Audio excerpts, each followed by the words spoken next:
All right, everybody, y'all know what it is. It is Real Talk Tuesday, but this is some Real Talk Tuesday right here. We going off the reservation a little bit, and we're gonna get into some Andrews history. I got a phone call, and it was brought to my attention that some folks wanted to come on the show. Some Andrews High School natives, the class of '82 to be specific. If you saw the video, you already know what time it is. And those guys, now I went back, I did some history. They got a reason to talk. Okay. They got a reason to talk. 9-1 that football, they ended up in football. The volleyball team state, went competed for state, the baseball team with the lower state. They did a lot of things. I had a long conversation with my man Jared. He'll be popping in a little bit. Now, for those of you who want to join the broadcast, all you got to do, there's a link in the description on Facebook where you see it says was class of '82 the gold standard in sports in Andrews High history, pretty much. And there's a link there. So if you want to be a part of the show, you want to pop in and give some of your firsthand accounts of what happened back during the year of 1982, I would definitely welcome it in. And what I should have did is had a list of all the top songs and everything like that. But these guys here, they were there. I was there too, but I was young, very young. Let me get this here done so we can go ahead and get popping. So without further ado, I'm gonna bring up the guy who I guess he's the spokesman for '82. You guys know him every Tuesday night right here with me. None other than Mayor McClary right there. Here you go. Let me help you out there. Hold on. Oh, no, we ain't doing that. We ain't giving y'all no Kendrick Lamar right now. No. They're not like us. You can bring it on, bro. You can bring it. You had the right theme song. I'm gonna go ahead and as I bring these fellas up, I'm gonna go ahead and I'm gonna give it to y'all. Here go the class of '82 right now. They're not like us. They're not like us. They're not like us. Mark Rag in the building. That's right. What's up, They're not like us, boy. They're not like us, boy. Got a big game in the house. Hold on, let me put this off here. But yes, sir. Hey man, that happened. I forgot I even had that on there. Hey, that's the way it's supposed to go down, bro. yeah, dog. All right, so hey Mark, I need you to get where your signal. Mark, not Rag Richardson. I need you to pop back in there. Also, EJ, you need to pop back in there. But anyway, sir, go ahead. I'm listen. First of all, let me let y'all know my Welcome to Andrews podcast. These are legends to me. You know what I mean? We always talk about hood legends, and these guys right here. This is why I aggravated my grandmother for that $5, for that $7 to get to them games to see these guys right here. And so it's an honor, man, to have you guys on the platform. It's gonna be this gonna be awesome right here, man. But go ahead, Mayor. Hey, first of all, thanks for again for making this a special edition for the 1982 class. Not just the class. We're talking about the football team and all the athletes. And I think it's fitting. We're getting ready to go into our 2024 football season. I was out with them last night. Those guys had a great scrimmage out there. So the talent, Jamal. Mm-hmm. We had a great sophomore class last year. Obviously now juniors, with big pressure cooker, Davion McNair, he's in the middle. We got Brandon Cumbie coming back. So the legacy continue. But right now tonight, you're talking to small heads that was running, that played the game the way it's supposed to be played. We played it hard. We didn't take any excuses, and we had a successful time. But it's not just about us. So tonight, you're going to hear about our volleyball team. You heard from Bobby Joe McConnell earlier, I think through text messages, the success they had. Our baseball team, I talked to Rhett Cumbie today. He can't be with us tonight, but Rhett Cumbie was a heart and soul of both on the offense and the defense. This dude, when you start talking about John Riggins, Larry Zonka, any of them cats, it was Red Cumbie. Oh, You yeah. know, Yeah. so we'll talk about, and his son Jamie, played professionally. So there's a lot. Kurt Morris, I didn't get in touch with him tonight, but of course he was our quarterback. But what we have tonight with you tonight, we got Greg Graham, who was Greg, you were number 23, I believe. Yeah. Yeah, 23. So Greg played on both sides of the ball, running back and defensive back. Mark Ragg during that time, the great Mark Ragg, among all these legends, Mark was a freshman. Numero uno. Mark was a freshman starting strong safety. Come on now. That's right. Yeah. And of course, we got Mark Richardson. Again, not a class of 82, class of 83, but Mark has always been playing ball longer than all of us. He's always held it down on the line, moving people out of the place so we can get yards. You see? And then my brother, who we're waiting for him to come on, everybody knows Scully, they call him Scully, EJ. The EJ. EJ wore number 80. Yes. So we'll 81, eh? I think it was 80, yeah. Yeah. 80. Yeah. I think Mark was 1. Yeah. 1, yeah. Now let me get Marky right. 62. He's Marky was 62 or 72? No, I don't know. I think Fat was 72. He was a 70, junior. So, he was a junior behind us. So we just needed him to block. That's all we needed him to block and get out of the way. No. Ronald Warren was 75. I think Marky and Ricky had the same. Their number was one number apart, I think, or two numbers apart. Yeah, Ricky McCray. Ricky McCray and Marky Richardson. I think Marky number 75, 72, I think. Yeah, Marky number was 72. And I think no, it was Ricky and Jerry Austin numbers who was close to each other. So guys, us around, who around home here, there's a lot of debate about, what class was the top, or who the top players. And if you all don't know, right now they're going through a selection process right now to establish the Hall of Fame ball players. They're starting a Hall of Fame program at Andrews High. So they're going through that right now to establish it. But I tell them, I said, it's a lot of great players, in our series that came through Andrews High long before we got there. Oh, yeah. You talk about Mr. Neesmith, AC Collins, a lot of great, Tilton, my brother-in-law, Rodney Johnson, a lot of great. And people know, and I don't know when it happened, but when Sampit and the guys from Sampit and Andrews combined, it was crazy, man, the talent that came out of Sampit. That's both football, basketball, baseball, and basically everything. So when you guys came together, Mr. Jamal, I know you were a young man back there, hitting the sleds, trying to get right. You're about 10 years behind us, but you understood the assignment. Hey, listen, man. Let me tell you another thing I can tell y'all. What was a rite of passage at the old rec right across the street from Piggly Wiggly. Oh yeah. Yes, sir. When Greg Graham or EJ them pick you on their team, you was a man.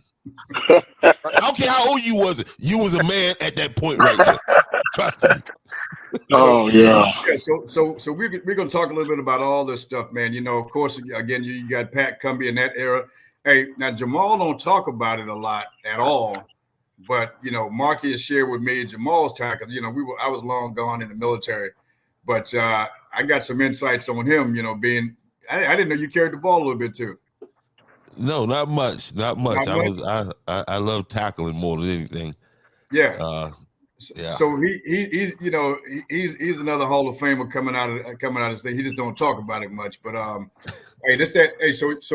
so Mr. Jamal, from your research, what did you find out about class of 82? All right. So that was a championship class. Y'all had some dominant volleyball players. Now I found this record right here. Now maybe this is the 83.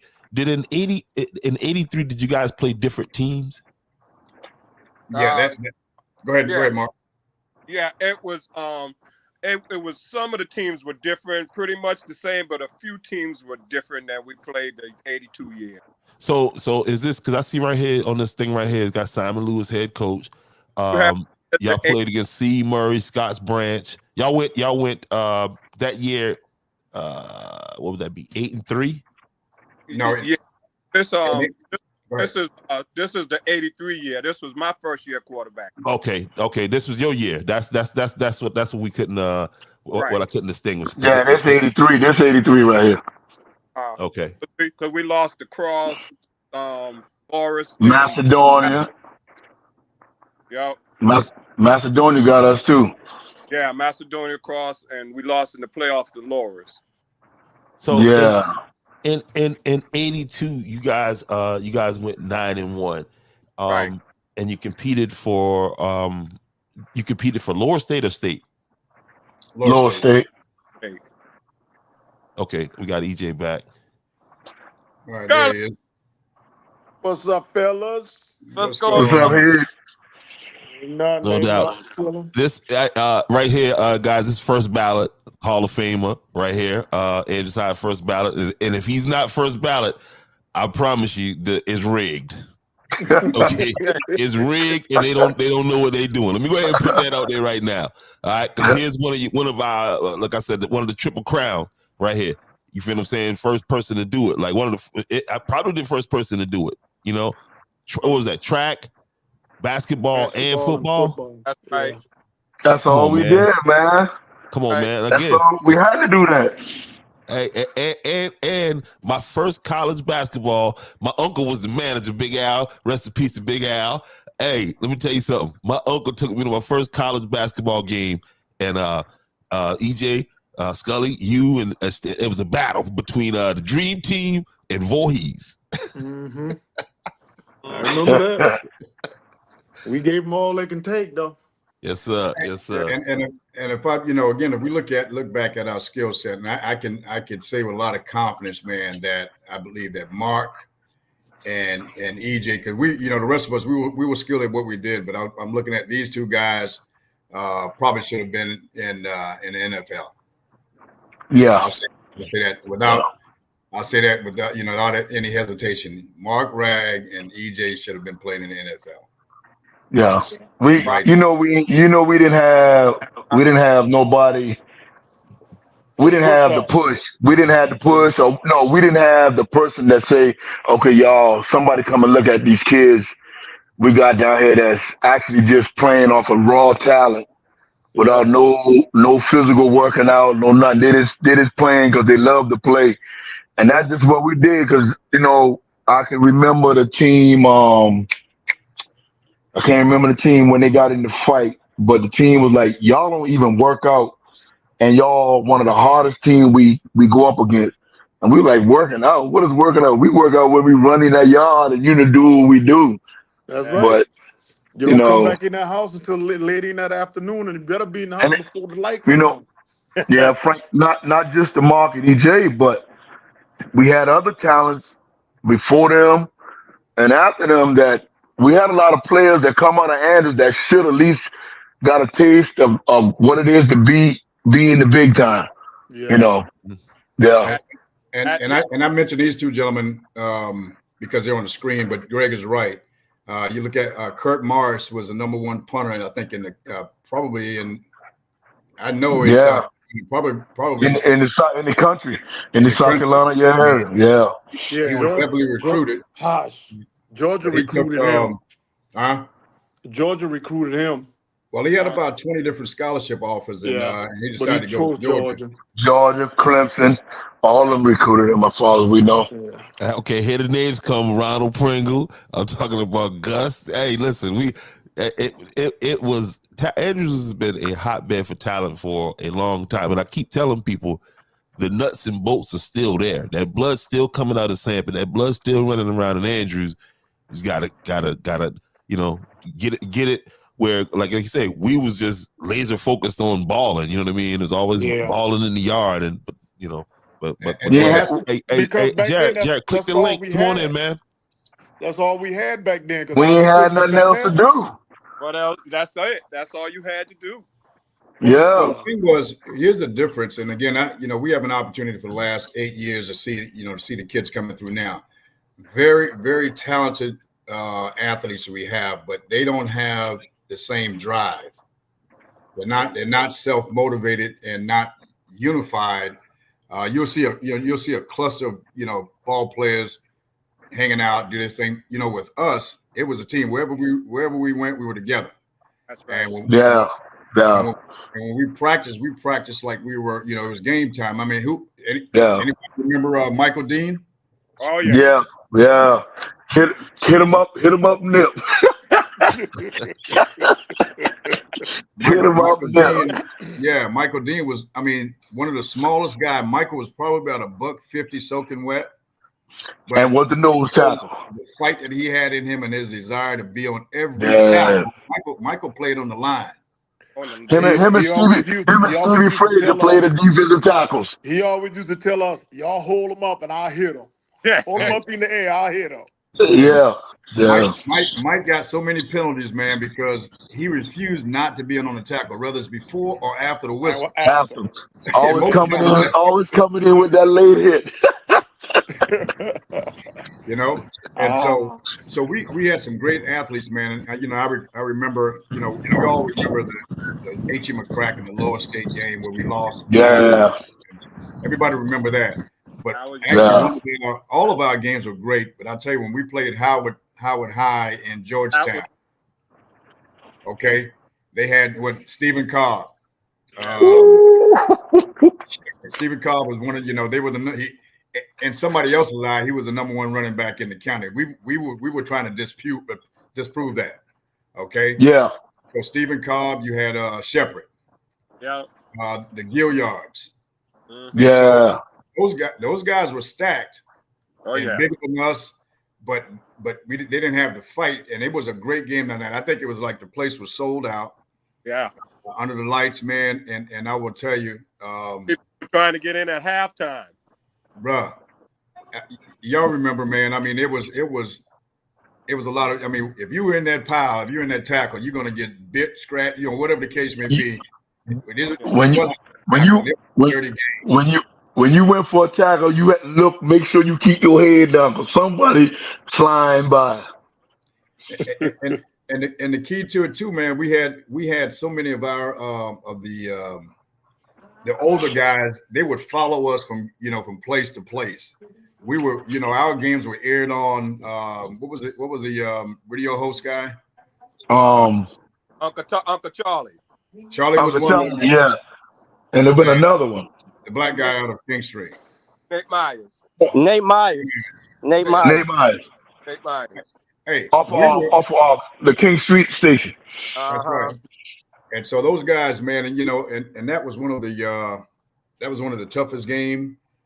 It was played hard. That night, I believe, EJ had one of the biggest, hit. Oh, man. Yeah. It was really down to those two guys, in terms of just the heart and soul of the team. Oh, So you got one of the best running backs in the, probably in the state, and definitely, EJ as a middle line. Did you play middle or outside? Middle linebacker. Linebacker, and it was literally, just a clash. Yes. And, that was a fight right there, bro. Yeah. Yeah. Because you got to think about Andrews and Georgetown always kind of went at it like, y'all in Andrews, we in Georgetown. But when that weekend came up, all I remember in practice was Michael Dean diving at Coach Al leg. Just calm, Coach. Just calm, Coach. And Coach got mad and said, God damn it, Michael Dean, cut that out before you hurt somebody. Oh, Lord. Michael was the most intense football player ever. Yes. But you know who was a dominant force, but he was quiet with it? Stevie Frazier. Yeah. Yeah. Stevie Frazier held that middle side Michael Dean, bro. If it ain't been for Stevie Frazier a lot of times, EJ wouldn't have get a lot of hits. Cause them boys hold that middle open, man. I'm telling you. Well, ain't nothing was coming up in there. No. There was nothing coming up in there. I got told when they follow. I said, follow my lead. I said, so if I take the first blocker, I said, you got free reign. Just hit them as they come. Yeah. I wasn't Yeah. playing with them. Who Yeah. was the defensive ends? Huh? Kevin, Hog, Who's the defensive ends? Yeah. Rick Rick, Carson and yeah. Brick and Hole. Oh. Rick and Ho, Kevin Keith. Uh-huh. Yeah. And Yeah, then Rick Carson and Kevin I, Keith. I was the dang outside linebacker and You who else was played the some outside line? defensive back too. Yeah, I played defensive back, but I also been like the monster man and the outside linebacker. I Yeah, can't remember who that go. only time coach put you in the monster though, we've been running against a team that Had the used heavy to tight run end. heavy run team. Right. Yeah, That's when he Hey, really yeah, put you in the Yeah. monster. but let's talk about our coaching staff. That's I mean, that's what that was my next question right there. Is like who yeah. are some of the coaches that you guys because I always remember Simon Lewis with the hair, man, the short spike haircut. What was he like? I never, you know what I mean? I never really interacted with him except just in passing, you know. What was he like? Coach Lewis was a straight up coach, and he loved coaching football, and he would just design plays that he know his team had the strength to run the way he wanted run. He And was one. he put up the wedge, they call it. And we used to practice that wedge day in and day out. He said, we're gonna run this wedge. We're gonna run this wedge until we get it right. And we got to use this wedge in a lot of these games because it's gonna come down to us winning and losing. And I'll tell Yeah. you what, at the end of the game, if it was any play to get in the end zone, it was the wedge. That Yeah. was a well-known play at Andrews High School. You had some of the teams falling down in front of our legs trying to stop us from creating the wedge, but they couldn't stop us. They couldn't Yeah. do nothing. Mm-mm. He had They a good just straight up. football. He was a good football. Who's that? Coach Simon. Yeah. He was a good. He had good mind for football. He was a good minded football coach. Yeah. You know. Yeah, he was a good offensive coordinator now. Yeah, he so, had and it. then, he had and that he had a other play great he side had that Al Lewis. who? Al Lewis was I mean, they were a great team.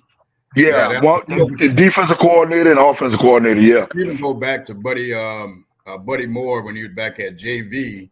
So here's another thing that I think we're missing right now.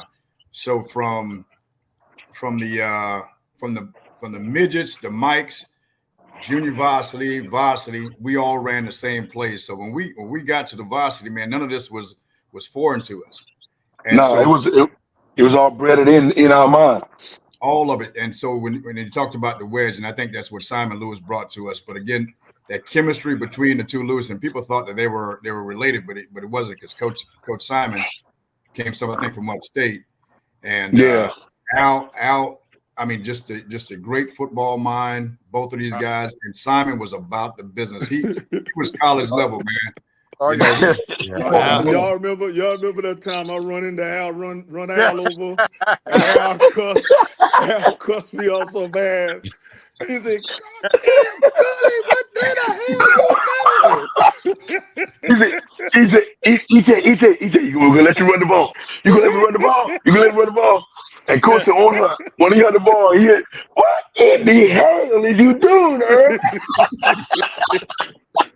but Hey, listen, the same year in '82, this what I did to my finger. Remember we had practice and we was running the ball and James Brown, never forget it. I was going to the right, and when I saw the hole, I cut back. And when I cut back, James coming. When he popped me, I put my hand down. And I never felt it until I went to clean my hand off, and I felt the finger. And I look, I say, "Hey, coach, my finger." He told me, "No, let's get that man. Bump that damn last play. Look at my finger." Oh, we need to get you to the doctor. We need to get you to but that's a good Yeah, the whole point, bone was because sticking out then. a lot of our injuries came from practice. Oh yeah. Yeah. Because they had this thing of, and again, the discipline that Simon and Al Lewis brought to the team was incredible. Our practices, I don't know if you guys remember, what time did practice start? 4? 5:27. Oh, 5:27. 5:27, not 5:30.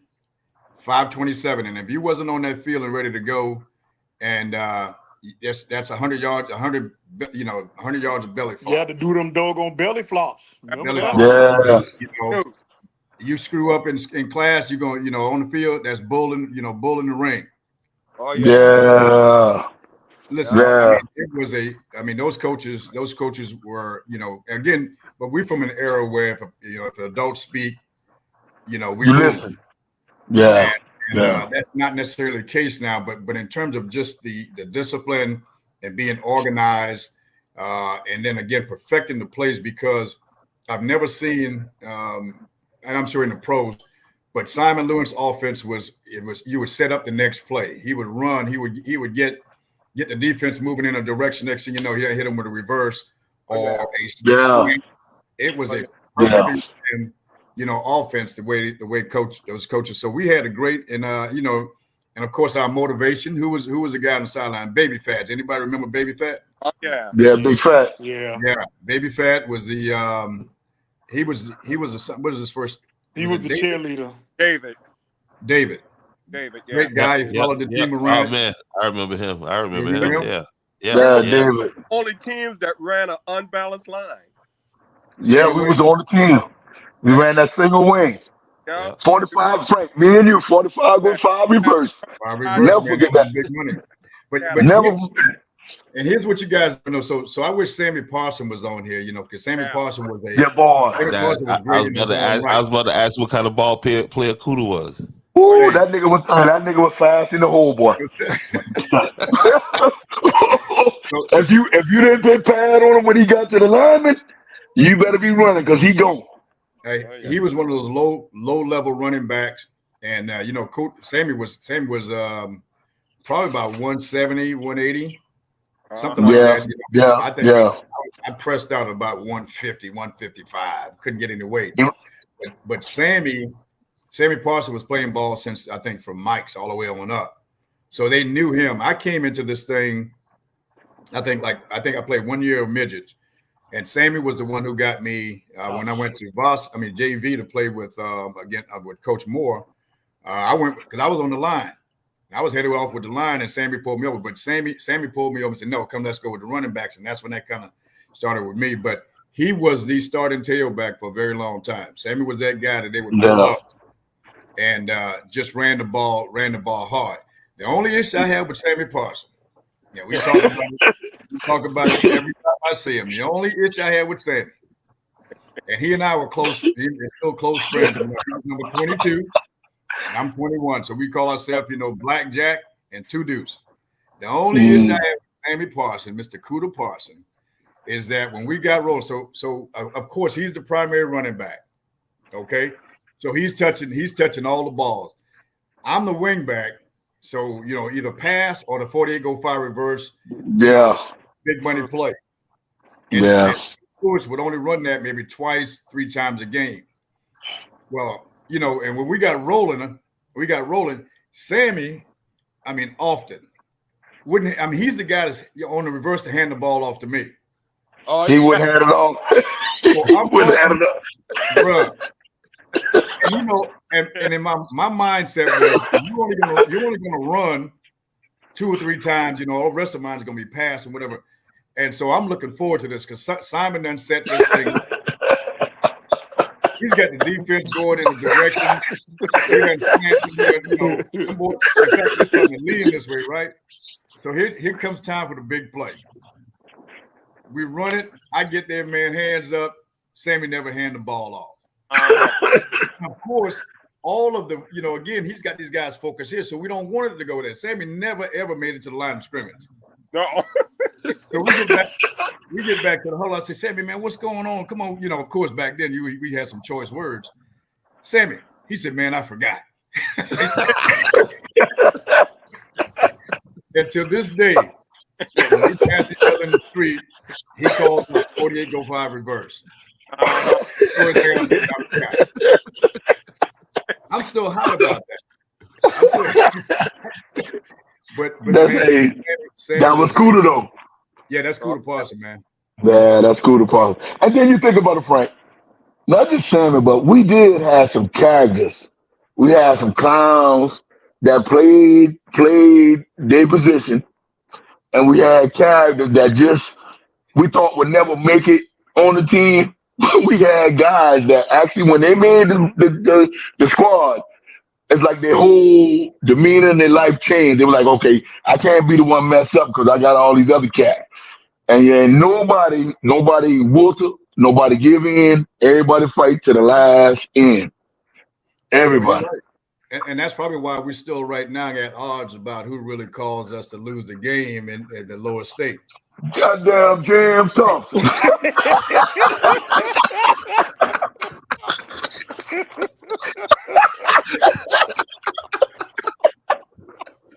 James Thompson. Greg Graham. Be Hold quiet. on, what tell me, you got to break that down. So Greg, be quiet. listen, my next question was going to be my I mess with question was James. going to I be mess with that James. year in '82. Huh? My question was going to be in '82 that year. What game did y'all realize y'all started looking around at each other like, well, we can run this thing? After Howard. Howard, what game was Howard? Was number 6 or 5 or Yeah, 6? We it beat Howard in Howard, though. Yeah, we went to Howard and beat them. Yeah, we beat Howard in Howard. yeah, The Then game he that came up after Howard was the H.E. McCracken game.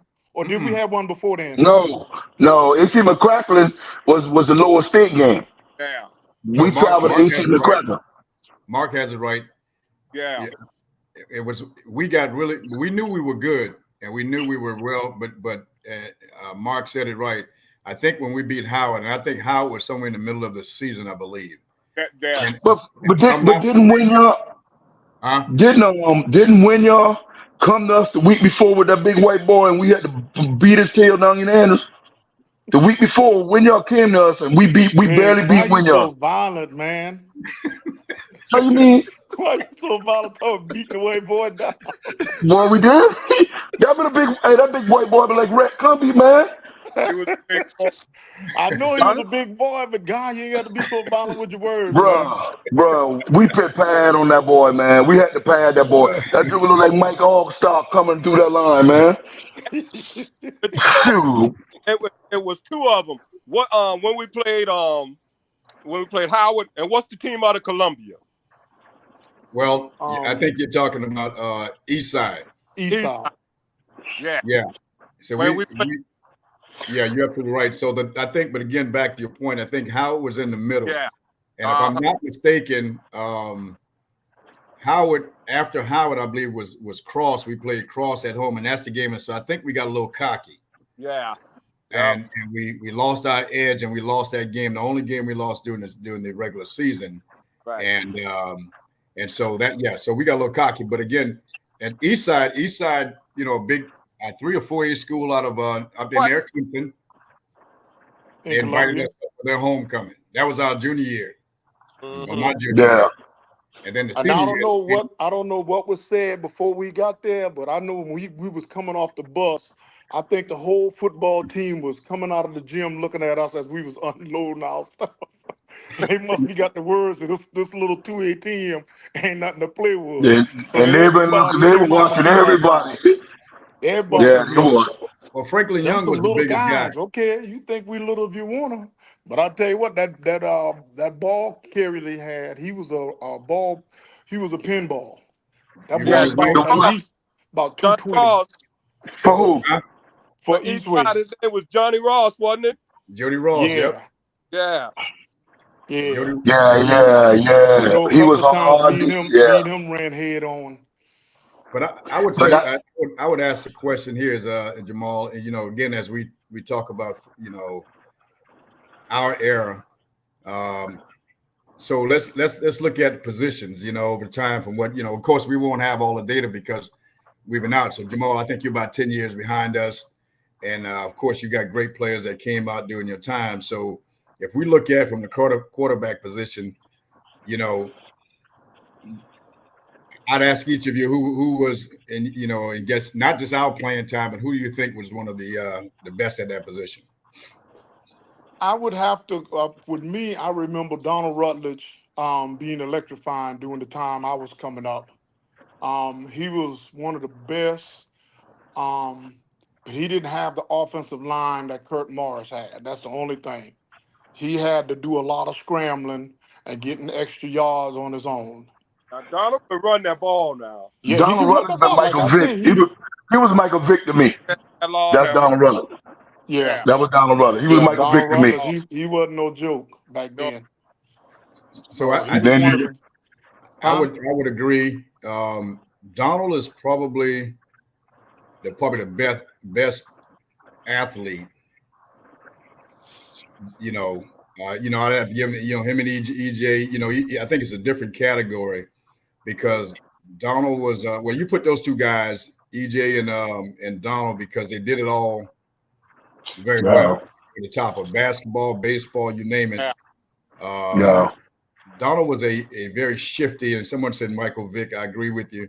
Not necessarily speed, but Donald had a very deceptive speed. He reminds me of Cat Daddy. Yeah.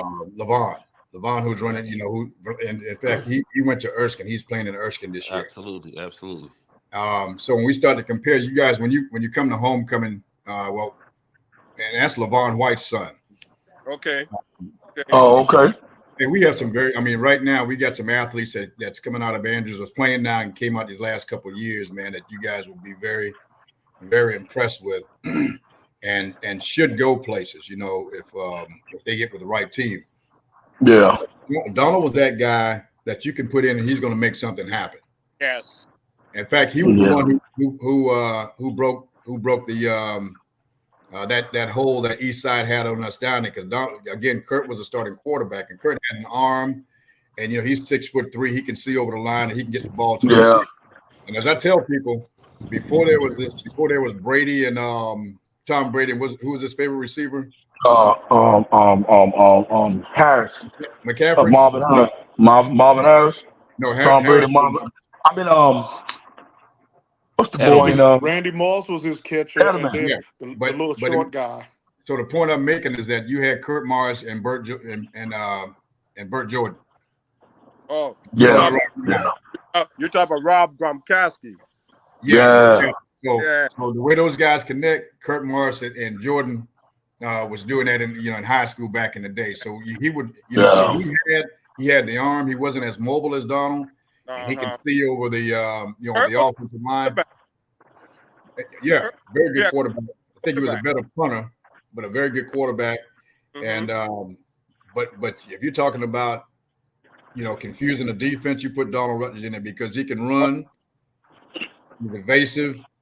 He can throw it when he have to, which wasn't his strength, but running. And this is the only guy I know that ran back kickoff. 80 yards. I'm gonna tell you another thing. He reminds you of Devin Hester too. The way he would that ball, he caught the ball and run all the way back to the end zone. When he come out the end zone, I took about 103 yards without being touched, and I'm like, ain't no way, man. I remember against Williamsburg, he ran that kickoff back, and they called it back, and they kick it off to again, and he ran it back again. Yeah. It was crazy, man. It was just crazy. Yeah. Hey, look. Donald Rutledge, football, basketball, baseball. Yeah. Pool, he was just an athlete, man. Nice, cars, he was just an athlete.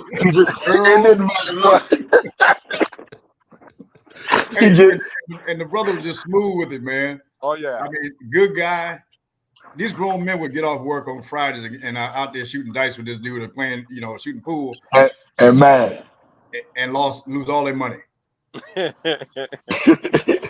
You couldn't. I mean, and he's one of the nicest guys. You couldn't beat him. Now you guys know his son got drafted by the coach. Oh, they did? A few years back. Yeah.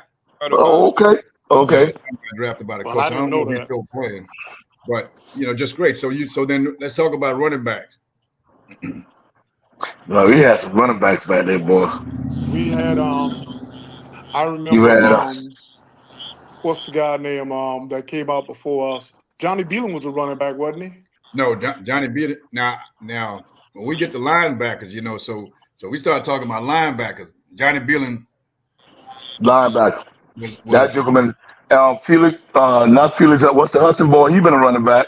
He was a great running back too. And Hudson. Look here, man. Felix been a practice dummy. No, not Felix. His cousin, the one before him, that ran along with Vern and Johnny. Them man. I'm just letting you know which Hudson you not talking about. Is Felix No, Hudson. He's a practice no, dummy. talk about Ben Hudson. Ben. Ben Hudson. No, Ben no, Hudson. not Ben. Ben is under him. Is it Ben Hudson? It was Yeah, Ben. Yeah, Ben. Yeah, Ben and Emmanuel Williams and them was on the same team.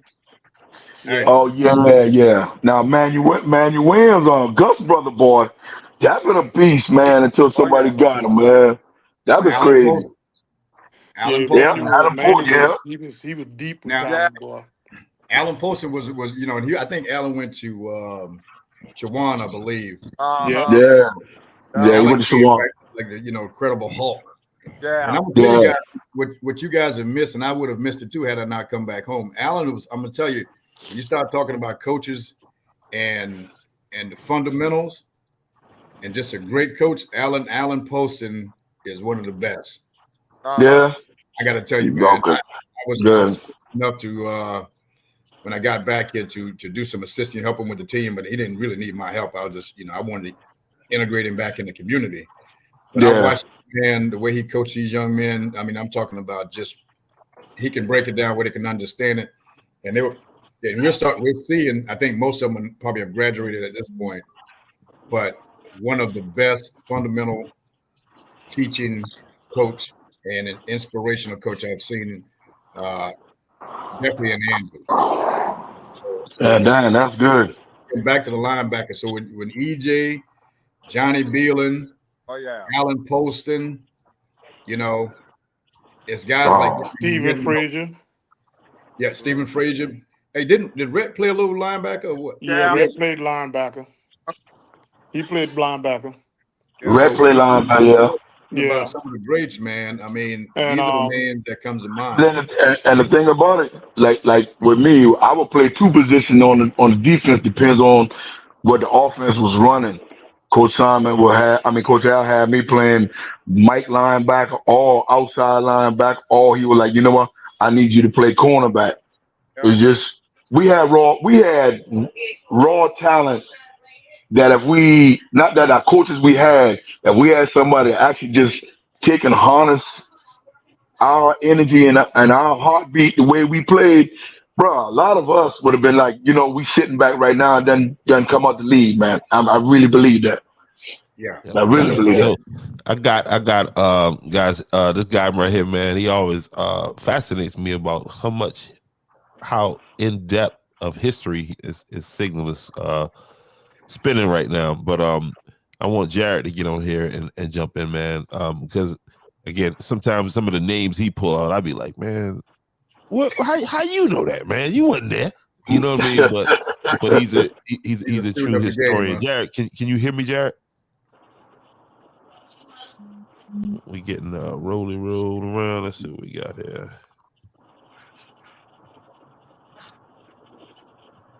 All right, what we got here? All right, Kira, I'm on live. It's Frank. All right, I yeah, ain't know. you're going. Wait. What's up, No, Greg? go ahead. Oh, I was going to mess with Frank and see if he remember this. They brought what's my man there? What's the little boy with the little young white boy with the white head? They told me he was a good running back. He was a good running back, and we put him in that in the late. He had to lay down and go against the two tackles.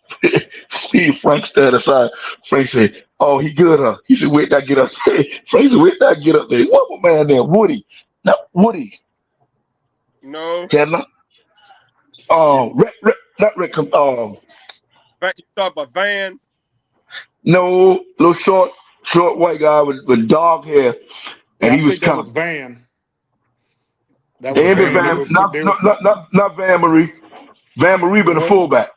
No, what a boy name. What I can't think of the boy name. Woody, not Woody. Golly, Red. You talk a little short Mark. Mark Bryant. No, it ain't Mark Bryan. Mark They was a been this good other kid they brought up from midget or Mike. Midget. and they said, "Oh, he supposed to be a good running back." And Now we were wait for doing the we were doing the 2-on-1 drill. And me and Frank said, "Okay, we can see how good he is since he gave." And You talk about Ringo? Ringo, Ringo, Frank say, "Where did Yeah. he get up there?" Ringo say, "I quit." Hey, we took it serious, man. We played the game. You know, we were determined. I think when USC came down to scout, I think scouting Kirk, and they realized the talent, the talent we have. I think he would call us water bugs or whoever the coach was back then. But he saw a bunch of ball players that was, the crunch bunch is what we call ourselves on the defense. For that, the crunch bunch. And so they saw a lot of heart, and guys played hard and played to win. And that's just the way it was. We'd find anything to motivate us. And when the game time, we didn't realize it. After we went on that winning streak, we went about 5 games straight. And before we lost that game, before Georgetown, I think it was like the third game. The games, they said when Andrews coming, they would not have the games were sold out because they know they're getting ready to get a show. They're getting ready to get some real football playing going on. And that what really motivated me sometimes.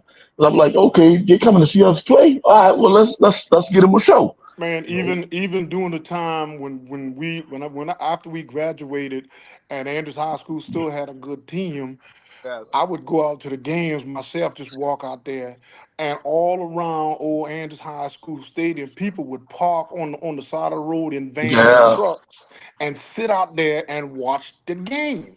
I was yeah, amazed by that. I was like, can yeah, they really do this stuff? I mean, it was yeah, so many different cars parked right beside each other. Everybody yeah, yelling. I was like, wow, I was yeah. amazed by that. Yeah. Hey, did you get Jared? He hasn't popped back in yet. Hey, go ahead. I'm sorry. It's a name that people be saying this guy was really, really good. Marion. Oh, you talking to Marion? Marion James. Man, Marion James. James. Hey, one of the toughest players. And again, he wasn't Oh, you talk- that much bigger than Michael Dean, but strong as an ox, man. This guy would get his arm tackles. He'd just take guys. He'll get stood up at the line, but he would always find that running back. But he was one of the strong. But Marion James was a real man. And he was so fast that he outrun his body. That's the thing that scared me. John Etheridge. John was the wing back, I think, before I came up. Another dude that was, blazing speed. And Tiltman. So I'd like to, if we could have had Rodney Gamble on, not Gamble, I'm sorry, Rodney Johnson, my brother-in-law. He could enlighten us because these guys played during right around the Gathers brothers era. Right. Yeah. And so, these guys you're talking about, that's when Andrews was big. Oh yeah. Yeah. You're talking about 6, nothing under 6 foot on the line. Those guys went to stamp championship game and ran into Woodruff. Yeah. Yeah. Yeah. I'm gonna tell you guys one more thing, and I'm gonna be quiet for the rest of the night. We invited our mom to come out to the game one Friday to watch us play. Well, her and my daddy was sitting up in the stands, and Frank was getting ready to run that whatever reverse it was, and the little boy hit him, and my mama came down out of the stands, want to go on the football field and fight the boy. I'm looking at Dad. I said, Dad, what you doing, man? You got to get up back out of the stands. So I never forget that. Boy, I said, now look at this right here. She want to fight. We had she didn't understand the game, and she said, "Well, why does it have to be so many of them jump on them at the same time?" Yeah. But she was mad though. She was mad. That was her last game, man. Like, Mom, you can't come back to these Can't ball come games. back. Can't come Man, back. What's Big Knee had to talk about right there with the cannon at Woodruff? Oh, every time they scored, they brought a cannon of something that sounded like a real live cannon. And so Yeah, every they time brought a cannon. They brought a little cannon. I got you. and so I think you may have heard that thing fired 7 times. They scored so many times. Dude, don't you Yeah, every time they get a they touchdown, it brought would go 90 off. something. They brought 90 something players. They brought everybody, man. Oh, it was crazy, man. They were gonna make sure nobody got tired. But What, Yeah. what kind of weight program did y'all have? Did y'all have? I remember Nothing. going with Marky to that. They had that universal machine in the side of the old gym in that little thing. Man, we ain't used All to the weight machine we no had is what we eat and run off and do push-ups and sit up. That's our weight we machine ain't do right no there. we didn't have no weight program back We ain't then. had no weight program. We were just physically gifted. Yeah. I'm telling you, there were players on the teams and man, for y'all not to have no weight program, I don't know what y'all doing, he said, but y'all some strong young mans over here, man. I'm serious. But we Yeah. were and we were from the working class families as well. So you're talking about for me and EJ, you chopping wood, Yes, sir. Yeah. you out there in the fields, Yes, farming sir. tobacco. So we were just hard as woodpecker lips, So we just wanted to take a lot of that frustration out on the ball field. So we were just, again, yeah, you had I think maybe one bench, you had a knowledge machine in there, and I think a squat. And I used to love the squat machine. That's it. That But was again, it. it goes back to I think the way the coaches conditioned us. We did a heck of a lot of running. Yeah. Yeah. We Belly ran, flops, we hit the crawls. sleds, so they Hey could run. Frank, think about it. We've been hitting each other without the pads when we've been playing football. So when they give us pads, that's like, oh, we can hit with this for real now? That just even made it even more exciting. And that sled that Jamal was talking about, what they'd be playing on back there, while we were playing the game. That was our thing. We would, Simon Lewis, not actually Al, would get on that sled and And bro, we would push them down the field. And it was skills. They taught us how to tackle. They taught us, the technical way to do things and make it a lot easier. And that's what made it. We were skilled. We were a skilled team, which again got us over that hump of being small. But we were fast. We had guys running 4.3, 4.40. Steven was one of the strongest, fastest guy that I've ever met. Yeah. Steven Frazier. Yeah. And freshman, but Mark, what, you 6'2", 6'3", whatever it was, nothing by him. Yeah. But another thing, Frank, I think what really conditioned us a lot more, instead of waiting until August before the season started to practice, coach had us coming in the end of June. So we practicing that heat June, July. So by the time August come, heat, it wasn't nothing for the heat. We was already conditioned. You bring them kids up there just now. They abuse. Yeah. Bro, we had them passing out in the heat, man. I'm telling you. So it was a great time, But again, as you look, the thing is too, in all fairness, not just the football team, but we mentioned early on about all the other athletes. Joni Jordan. Y'all remember Joni Jordan? Oh yeah. Yeah. Don't forget about Vern Tisdale. Don't forget about Vern Tisdale. Who's that? Vern Tisdale. Vern was probably one of the best defensive ends too. Yeah. Vern played along with Johnny Beelan and your brother Ronnie. No, he played with the true Hudson guy, the true running back. Yeah. We had the fake running back. But again, not just to shine a light on, some of our, we had some players, man. And here's the other thing too. So if you look at the players during that era, during the 82, 81, whatever kids, most of us played 3 sports. Yes. Yeah. It was never a break time. So we were conditioned all the way around. So when I played, football, basketball, baseball, EJ would go to track. I went to track. You went to track. Mark, did you do track as well or what? Yeah, no. Huh? I had to work during that time. Oh, see, and that's right. You got the working force. Yeah. You had the workforce going, but we never stopped. Nah. We never stopped. And you know one thing about it, even though we did 3 sports, we had to find our own way there and home. Yeah. Oh yeah. You know what I mean? And the thing, all the sports programs were good. Yep. All good. All of them. We did good in every sport. And we had the best cheerleaders. Yeah. Yeah. Yeah. I think Hands down. why we were so good, because we competed against each other so much to where it was never a letdown. You had to perform. But You you had think to perform. we were good on both sides, girls and boys. Girls and boys, all of them. Yeah. Tawana Jackson. Yep. We You had know, a at the So you look at an era, you know, it may not be just a football team, Jamal. So I think at the end of this conversation is, you know, what I would leave with the people is that regardless whether you look at the football team, the basketball, baseball, volleyball, softball, track, top of all of those sports during that time. Now I would challenge any years, you know, beyond it to see how, you know, whether they were that balanced. But you had, again, a lot of the same players playing most of those sports, and that just shows, you know, the diversity of the players. Oh, hey, you forgot. There's no Dave. Dave Brown. Dave Brown. What's up, Dave? Yeah, that's Dave. Philadelphia. Yeah, he takes the 440 school record. He said y'all still got that 4x400 school record. Yep, Dave, James Thompson, William Coleman, and I think Stevie Frazier. Yeah.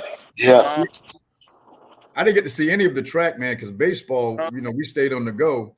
I think that year we were running pretty, you know, neck and neck with Atlanta Braves in terms of the consecutive wins. I think we were like 13 and went far deep into the playoffs. But the track team, man, again, you get back again to how these guys perform. EJ, short discus, shot put, hurdles.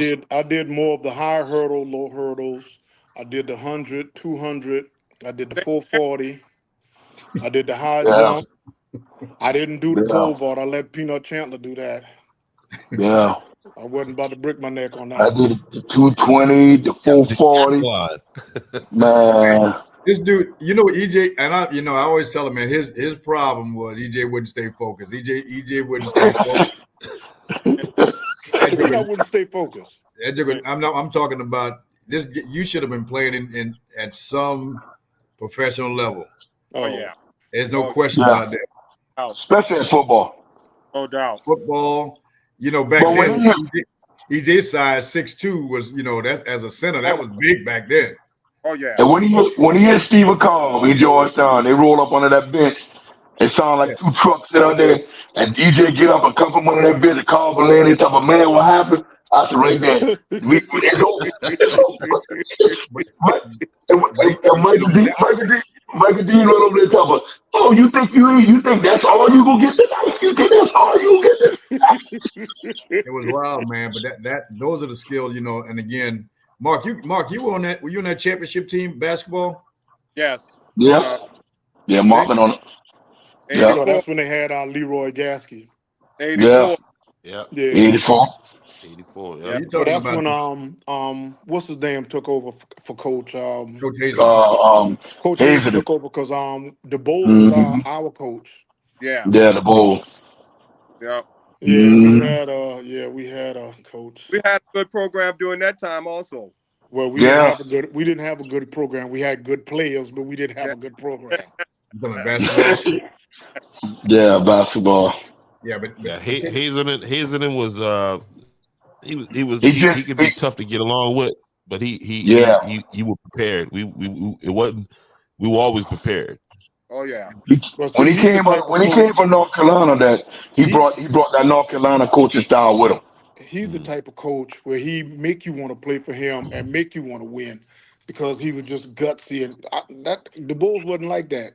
He'd run one play and then he'd go to the sideline and look at you like, what am I supposed to do next? Well, he would go and scout the other teams. He was a good scout. Yeah. So the Bulls go and scout the other teams But and he have wouldn't talk. He wouldn't talk us up though. I mean, he never talked us up. Mm-hmm. I mean, what we didn't do for ourselves, it was a no go. Yeah. Even though we played like the older guys was going out, we was coming in so young under them to where it's like it didn't fall off. It's like we just kept it going, kept it going, kept it going, no matter Yeah, what, you know. but and I will tell you again, some of the things we were discussing back then in terms of the next level. So from high school, what happens? You know, that's I think there's still a gap here where the parents, the players don't feel that they're getting that same level of support to promote the kids to the next level.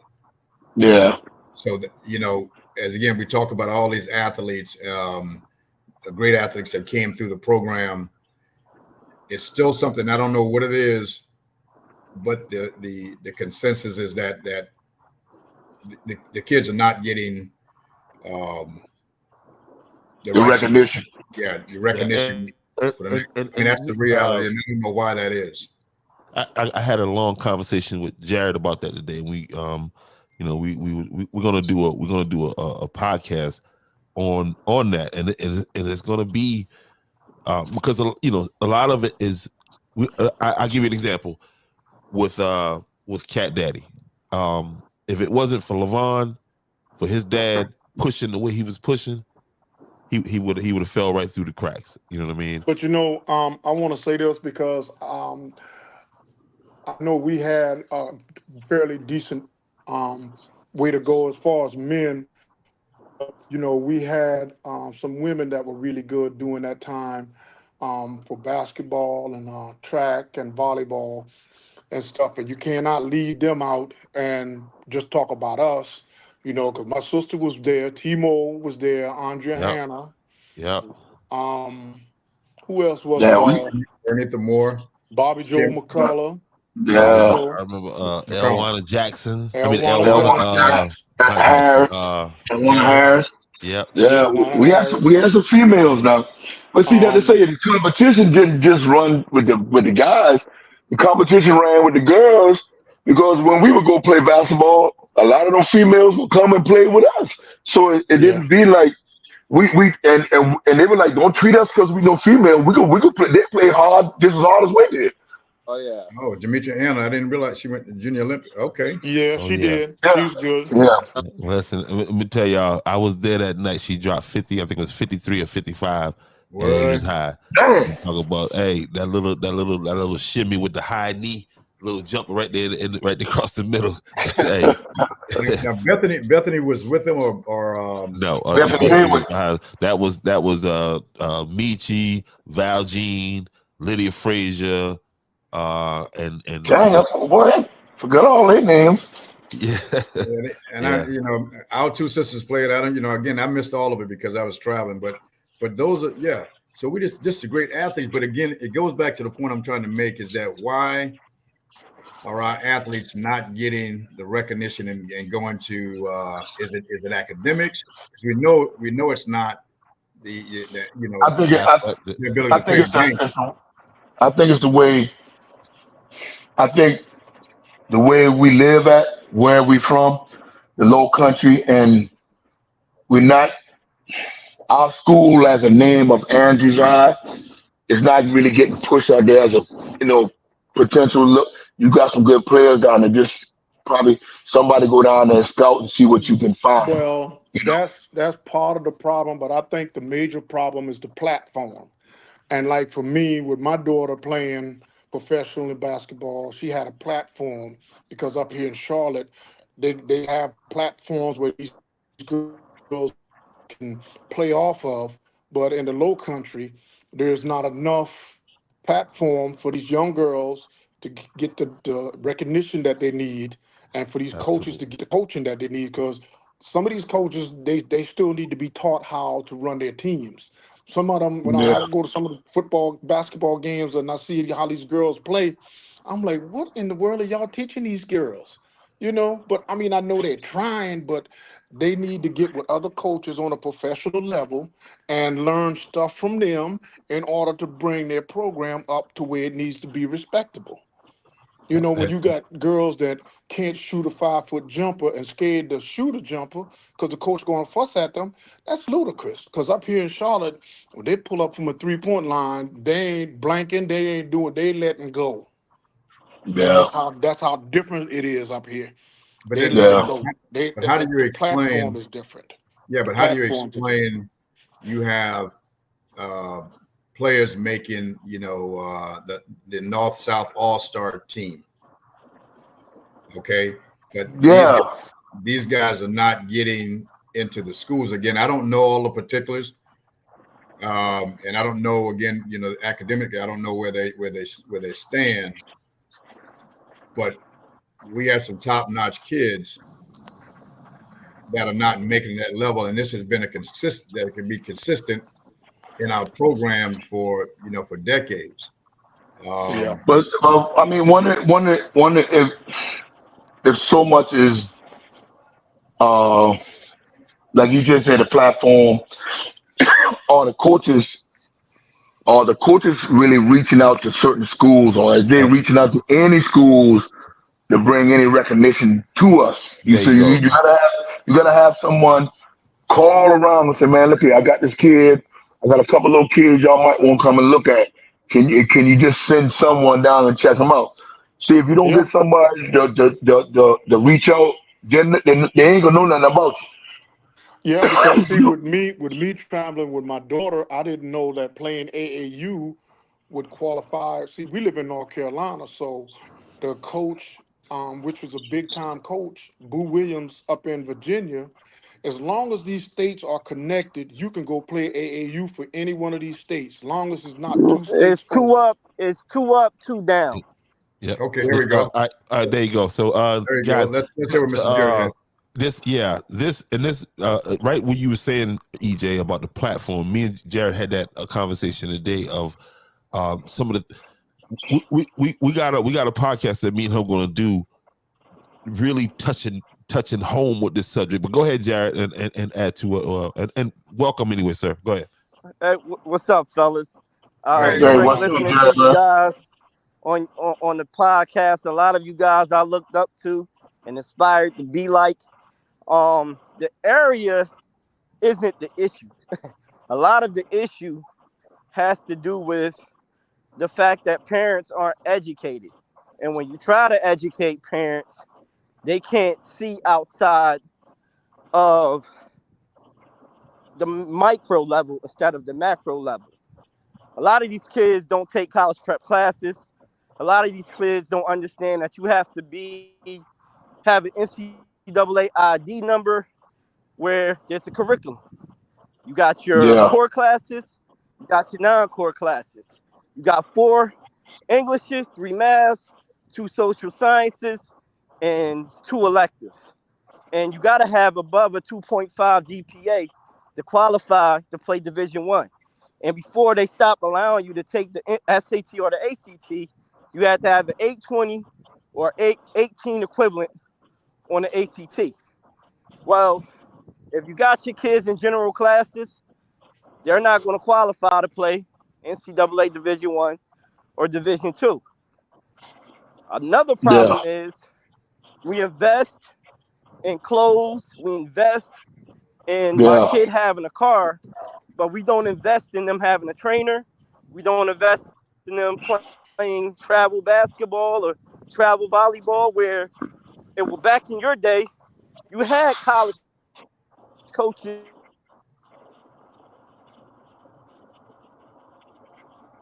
that you play. That's not recruiting nowadays. All the Power 5 schools, mid-major Division One schools, they rather go to Rock Hill, who is good enough to play Division One or Division Two basketball. They're not going to come to yeah, an Andrews High School in the middle of the season and watch Andrews play Georgetown, where there's only one college kid that might be on the floor, and he might not even be a Division One or Division Two prospect.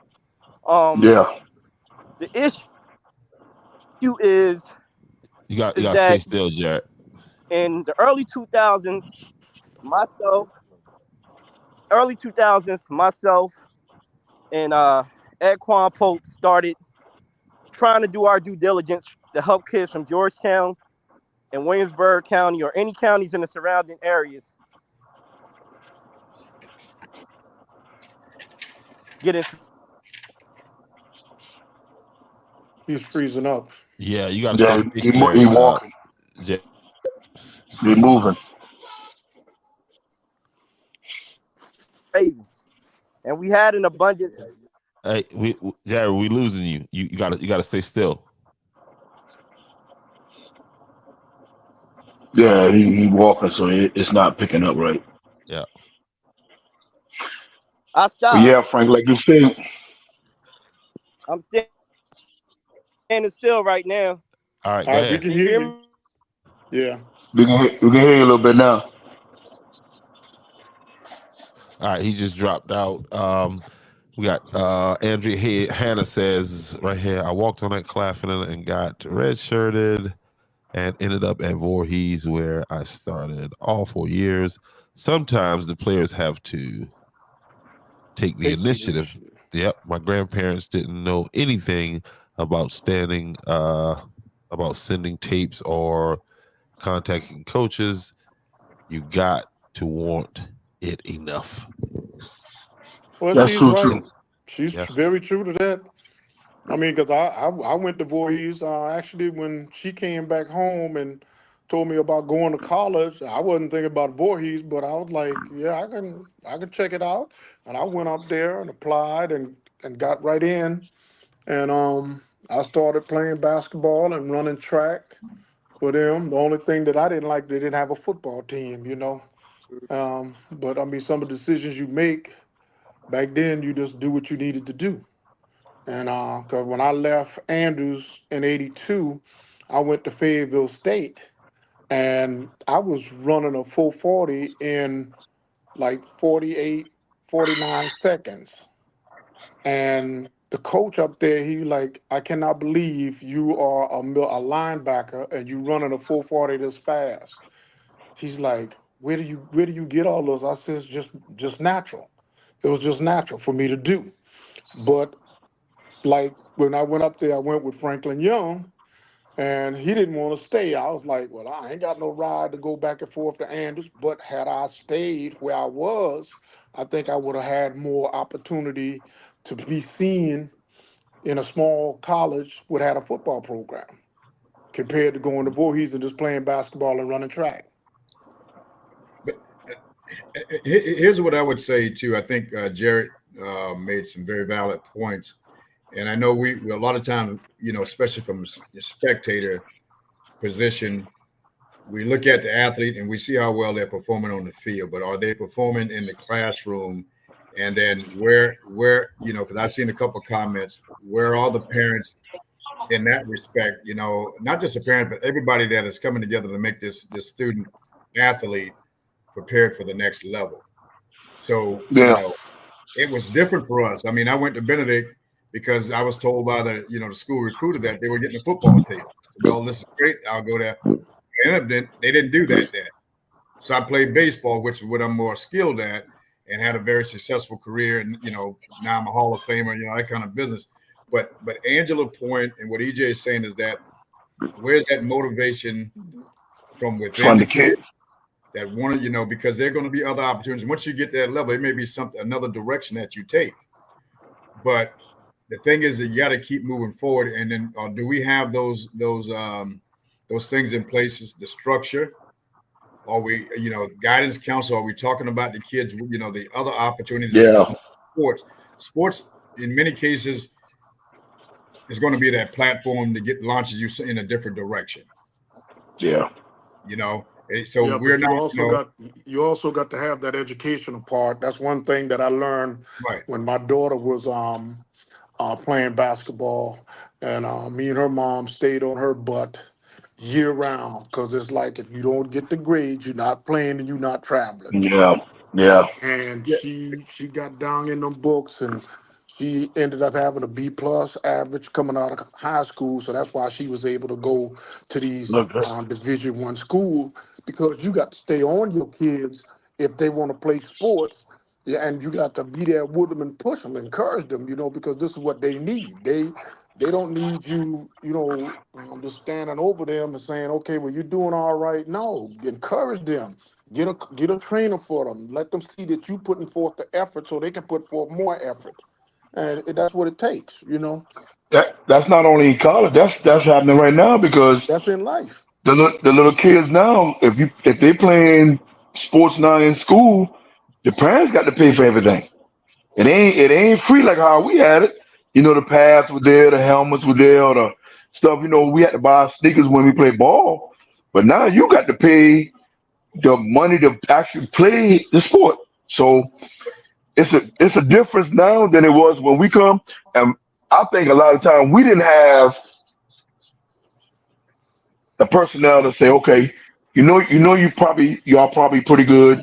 What you thinking about school, going from high school to the next level? Maybe if that, I think maybe if that was kind of like a putting our head a little bit, it would have probably motivate a lot more kids to try to go get out of hand. It's a lot more from now. Well, I think Then, then Miss Whitney just, her comment just now about placing more emphasis on the student athlete comes second. Again, is that happening? Is that one of the things again? Because I again, think as spectators on the outside, we see them playing on the field, but are they prepared academically to go to the next level? If they're not, then all that's of that, yeah. all of those skills is for well, a I wage. think I say A a lot wage. of a lot of men academically ready to go beyond high school. I think that's part of the problem, and I think the parents are more so to be held a little bit more responsible for their kids, because they see their kids doing good at that level, but are they doing at the level beyond where they're going to get these offers? They're going to get the Division Absolutely. I scholarships. They're going to have degrees. They're going to get the education in school, because high school is not a hard place to learn. It's just to focus. You got to focus on being at the top of the level that you normally don't think that you're going to be at. And these kids need to start being trained mentally to start thinking, hey, this is a future. This is what I can Yeah, make a living at. Yeah, and yeah, it's harder now because with this whole dynamic with the NIL, and then now the transfer rules aren't the same. So now where instead of coaches looking for this senior coming out of high school, they might look right over you and see a kid that was again already at college somewhere, got the grades, and they can just say, well, you know what, we're not even going to risk the investment on this kid that you know is not quite ready, and go ahead and transfer this other kid in, with the way this thing is moving. My point is that the academic, like Jared was saying, we got to start getting ahead of them kids early. Like, so when if that child is showing any potential that he could play on the next level, the question should be, are they on the right track academically, not just passing classes, not in, just going to this class. No, are they taking the right core classes to set them up to be able to walk onto a college campus? yeah. That's like my 7-year-old playing football, and he's pretty good. He did. I've seen him play a couple times, but me as his grandfather got to stay on him, because first thing he'll do, he'll run in here and jump on the PlayStation and play Fortnite. And he'd be like, "I'm gonna play Fortnite, Papa." No, is you gonna read? Is you gotta read? You gotta practice writing.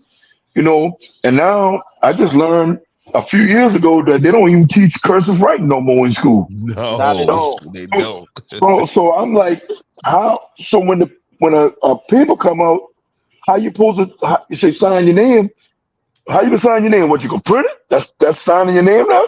Hey, like they used to tell the old black people back in the day, make your mark. Yeah, no. That's a So, doggone I think shame. and a lot of this is is really good conversation we had out our time, but I think that what I'm getting out of this conversation that's really important right now is are our kids prepared academically and not They're to play not. sports, but No, to they're not. for life. And I think as we look at all of the things that are competing, that are competing for their attention, we didn't have those same challenges back in the day. Everything, and I think David Brown said it. Even the family focus and structure has changed so much that it sometimes put our kids at risk um, in terms of preparation for life. And I think then that's what has to happen as we talk about sports and all that stuff is good, but are we preparing our kids for the challenges of life? Hey, Frank, I just thought of something. Another thing that I think get a good kid that's actually playing sports, whatever sports he playing, real good. You get the family behind him, and the family get caught up in the moment right then. There you They're go. not There they're you not go, looking Greg. they're not looking saying, That's the okay, biggest. if you good now, how far can you go besides when you graduate, what you gonna do after that? They're not asking that question. I, So they're not really instilling it on them like, okay, is you going beyond this or is this a phase because you're in high school? Yeah, go I'll ahead. give you 3 examples from that area. I'm not going to name any names because I was the first one from that area to go to a prep school, leave Georgetown County to go to a prep school and play there, but end up coming back home due to unforeseen circumstances on my part. But we got 2 other kids from that area when they were sophomores to leave Andrews and go to Pickens Avenue Prep, and another one was supposed to go to St. Mary's Episcopal School. And one parent allowed it, the other parent didn't. And in both cases, if those kids would have matriculated where they were, they probably would have ended up playing Division I basketball because that's how talented they were. A lot of Yeah, times when I was saying the difference between the micro and the macro, the parents can't see outside of the base yeah, already. And that's the biggest issue. If you're a big fish in a small pond, a lot of people from Georgetown County love being able to go out and watch their kid play right in front of them. But you got to think 2, 3 years down the road. What's the difference between going to a yeah. Georgia Southwestern, which is a Division II school, or ended up at a UConn, a Villanova, or Georgetown Clemson. because you're a Yeah, heck of a basketball player and you did what you were supposed to do by leaving your local area to go somewhere and matriculate academically and see what it's like to be focused on school and sports, no outside distractions. There's kids from Andrews that have D1 measurements in terms of size. But a lot of coaches don't recruit South Carolina in terms of basketball because kids aren't refined. Meaning that when you guys played, you guys were fundamentally sound. A lot of these kids don't know the difference between a reverse pivot and a jab step. But they're that's scoring 24 points on a high school level, so they feel like that's going to translate to college. And that's that's not what true. that's what EJ was saying. The coaches now coaching them how to score, but he now coaching them fundamental. Like Frank was saying, when we went to football practice, the first day of practice, yeah, we got our uniforms and stuff put on, but we learn how to hit first. We learn how to tackle first. Then we learn how to run plays and do like that. Now the coach just, oh, he can score 30 points, put him on the floor. No, he ain't got to play no defense. He ain't got to do nothing. That is a bad way to teach the kids how to play sports now. It is. But here's again back to the crux of the matter. I believe is that parents' involvement, because again back there we were self-motivated to play the game, and again we had good coaching. But here's the thing too: our parents, we could not bring bad grades home. Not at all. And Frank, another thing too, not to cut you off.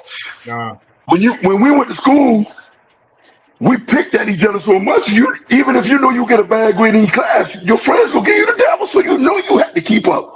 Yeah, you could not. And see, the thing is, they knew. So we look at this these generations. So our parents back then, who again, not all graduated from high school and that kind of business. So they understood that education was the key to make for their kids to be in a better position than they were. So they pushed academics. They weren't necessarily, in my case, they weren't high school or junior high standout athletically.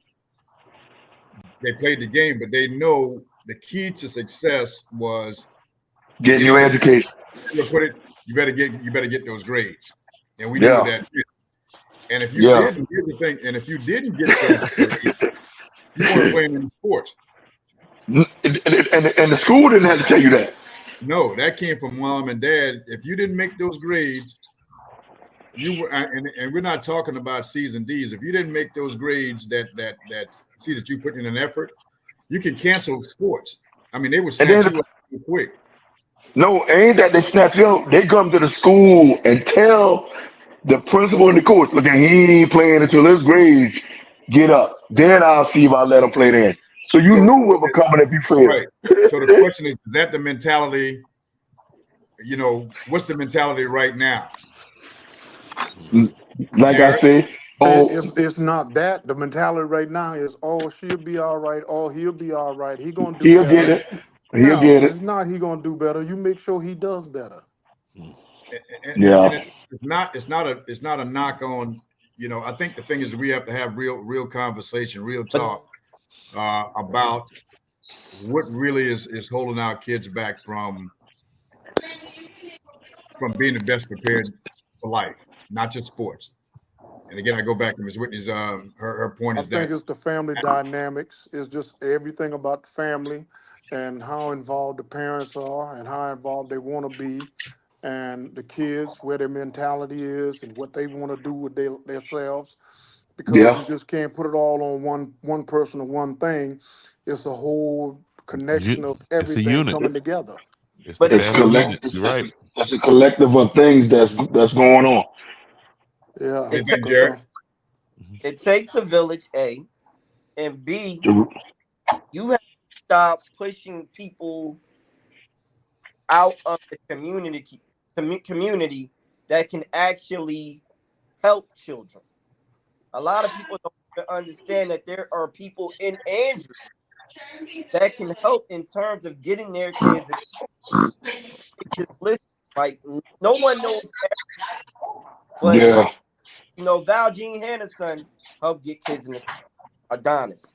I do it. Equan Pope does it. All you got to do is ask. We would do anything in our will to help a kid further themselves in terms of helping them achieve their academic and athletic success. But it also should be a program or a training where the parents are encouraged, the student is encouraged to bring them out and get them adapted to everybody who's willing to help them and show them that, hey, we're here to help you and this is what we're going to do, but we need your participation and we need your full cooperation. And let the student athlete know, look here, if I'm putting in work to help you, you need to put in work to get good grades. Yeah. It's been 15 years since Quan went on to Greenville, and was just doing some mental searching today about the different players that I remember that he impacted. And I look at those young men are 30 years old, and those ages now. And I look at some of them, and I really question whether or not they would have, because I remember him having his hands on them, and then some of the end results. I really question whether those young men, I said, well, what was that, the butterfly effect? Do we think about, like what Jared said, do we think about the effect when we don't support the people in the community that want to help, that's actually having an impact? Okay. That's we don't put them in the position. It hurts because if you look back through the 15 years, and if I run through some of the names, and it's just the And impact one, a person like that can have on an environment is crazy. Looking back 15 years, and I also think it's like Frank said earlier. I think you got to be the kid desire, not to want to stay in the environment that you've been around all your life. You want to seem like you should have a little motivation to I want to do a little bit better, or I want to move away and then come back. Something to motivate you to do better without somebody telling you. You got to have it. I think you need to have it in you some way or another. You need to see a light and say, look, you know what? I'm not going to stay here and be like everybody else, just accept the road that I was raised up in. I'm gonna move on. I'm gonna do a little bit better. Not that I'm better than nobody else, but I feel like I can. For me as a person, I need to do a little bit better than staying here and sitting up under the tree with everybody else. If I can say it like that. That's a good way of putting it. But, and I think again, a lot has changed, guys. Where we were coming up, we had mentors. Okay, so parents were on you. They didn't blame the teacher or the principal. It was they held us accountable for getting our grades. That's one. We had Hmm. people that were older than us, and a lot of them in high school. And I thought back then they were much older, but we had people at Jasper Bowman, Edward Gibson, all these guys who when they see us out there, they wouldn't allow us to get in anything bad. Yeah. Where is Mhm. that? So a lot of that piece, and again, so the village concept is no longer in effect. There's no more village. Yeah. It's tough You're not because allowed to say anything to people's kids in terms of exactly. correcting them. Yeah. Yeah. I was at Don't the say ball that to game. my child. Yeah, I was at the ball game last night. I think many of them know, who I am. But besides the title, I'm an adult. So I was sitting over in the side with a bunch of kids, and I'm telling you, they were dropping the N word. They were dropping 4-letter words, and I took as much as I could before I looked around and said, what are you guys doing? What are you saying? That is not. Really, that's not acceptable in many cases in terms of somebody another adult correcting the kids. But we have to understand that is a part of the deterioration of the fiber of the community, of the families. When you have an adult that cannot make a correction, the kids won't listen to it. Yeah. So we have a lot really to we as a community, and so so this is helpful for me. Because you look at you guys, both of you in Charlotte, and I would say Yeah. you have been successful. So where's that local mentorship and guidance You know. when the kids are no longer around the parents? I mean, a lot of people like to blame it on single parent. That's not single, because single parents Nah. do a great job. Where is the Yeah. village? It ain't the village. Just Have, like I are say we with my allowed to be grandson in the playing village? football. It's like I Uh-huh. said with my grandson playing football. Man, I didn't know nothing about football when I came up here. I didn't know nothing but sports. When I got here, I was focused on getting my foot in, getting my foot rooted and stuff. And then when he came along, he just asked me, so find his place, and it opened my eyes back up that the coaches out there, they really into their kids. They're really into their kids, and they motivating their kids to do better. And David coach said, I'm checking every week. I'm calling your school and I'm checking on your grades and making sure you up to par. And if you ain't up to par, then mean you have a problem when you come to practice. So it kind of like opened my eyes up again, like, okay, dang, this is a good thing, because I'm trying to, because as of right now, the way the young generation is, if them kids don't have some type of structure, you know what's gonna happen. They're gonna be in the street, in a gang, they're gonna get locked up or get killed, one way or the other. So for me, That's one thing huh? the You parents break, don't like to lose control of their situation, which in turn they are not in control of their situation with their kids, but they don't want nobody else to come in and make the situation. Hey, look, man, look here, ma'am, your son. This is what he need to be doing. But they don't like Yeah. that because, like they say, the village used to teach us that you respect your elders, you respect your mom and dad, or you get your behind cut. You Yeah. know, and And if you get, that we have, like my brother said, we have lost that. That is gone. It's like everything that they instilled in us back then. You know, these days and time, the era has changed so much till it doesn't even exist. And if it does exist, it's very few and far in between. And a lot of parents are not accountable for their actions. It's like, oh, yeah. he'll be all right. He'll be all right. Get it together. They're teaching him and him, making sure he You, understands. Hey, EJ, you you're break, breaking. you breaking up. Off sneakers and put on your foot. You breaking up, EJ. Going Yeah, he But done changed locations. You know, he went into dead zone. yeah. Mhm. But Frank, another thing too, what's going on with the school kids at school, when the parents going up there fighting them teachers in front of them kids, and not, and the kids feel like, okay, I ain't gotta listen to you because if you say something to me, I can fight you. Or I can call my mama. She coming up there to fight you. You know what I mean? Hey, Exactly, and that's sad. That, that's And that, sad. That's the problem in a nutshell. When yeah, respect, you don't have any type of respect for authority. You got authority at home over your child.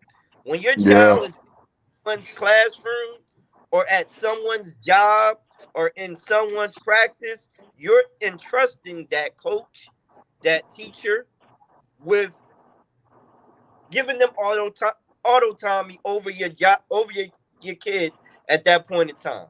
And a lot of yeah, parents don't allow that, and that's the big issue. yeah, yeah, yeah, and you know, and that's the conversation that nobody wants to have. It's very touchy feely because and we're generally speaking. Of course, we're not talking about it specific, but I think the consensus is um, that is perhaps where the breakdown is.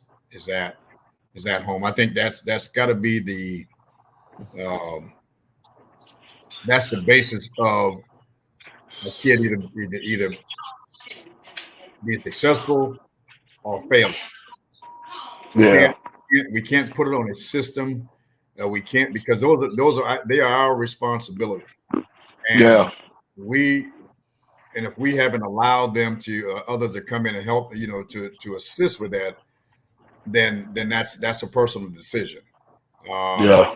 but I think the consensus is, and we have these conversations in smaller groups, and a lot of time not on a broadcast like this, but but our kids are our responsibility as parents. That's just the bottom line. Yeah. And whether their success or failure is a reflection on who we are as parents. We have to take that responsibility. That's the bottom line. Yeah. We Yeah. can't blame it on location. What We what can't blame mama used to tell us? it on the coaches. We can't blame it on the teachers because again, I think especially in Georgetown County, your kid can go to any one of the schools.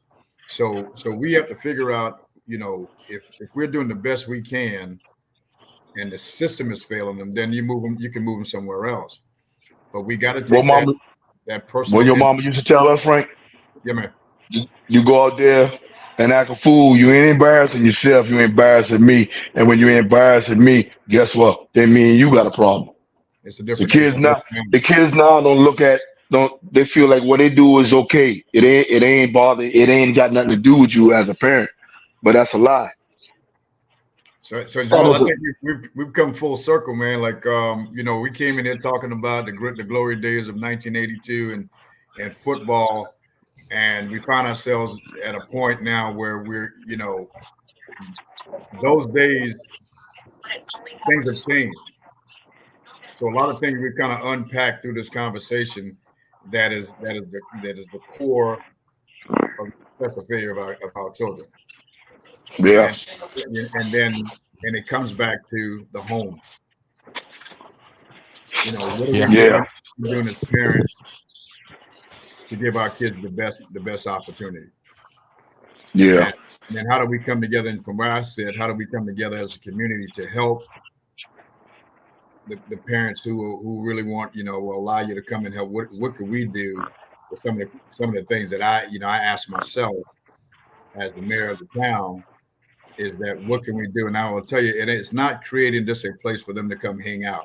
How do we get into them thing to help shape them? Mm-hmm. Yeah. How do But we then, help another thing. Go ahead, I'm Go sorry. ahead. Go ahead. Yeah. So where I sit now is that, my thoughts on this whole conversation changes or adjust. What we can do as a community? Are we allowed to come where you'll accept what we have or don't have? Because there's a lot of things out there, a lot of nonprofits, but how do we reach our kids to give them the best opportunity? Yeah. Yeah. Okay. Hey, man, it was nice, but 5 o'clock come early. No So, Yeah, doubt, man. man. Hey, it was y'all, good seeing you, Greg. Good talking to you, man. good talking to you, cuz. Yeah, Next we time, man, definitely y'all have to do just this again. reach out to me, let me know, and I'll jump back on here with you. And, this was interesting and my first time on a podcast, but I really enjoyed it. I really enjoyed it. We No appreciate you, doubt. man. No doubt. All This right, is baby.